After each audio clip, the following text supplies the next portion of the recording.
রাহুলকে কুরুচিকর মন্তব্য, শুভেন্দুর বিরুদ্ধে প্রতিরোধ কংগ্রেসের।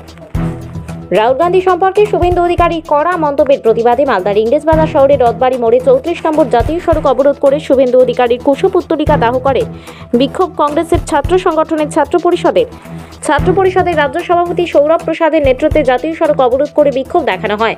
এরপর ইংলিশবাজার থানার পুলিশ গিয়ে বিক্ষোভকারীদের জাতীয় সড়ক থেকে সরিয়ে দেয়। শুভেন্দু অধিকারী আমাদের প্রিয় নেতা রাহুলজি সম্বন্ধে যে রুচিকর মন্তব্য করেছেন, তিনি হয়তো ভুলে গেছেন যে দিল্লিতে গিয়ে আমাদের সেই নেতা রাহুলজির পা ধরেছেন দুবার কংগ্রেস দলে যোগদান করার জন্য, একবার নয় দুবার।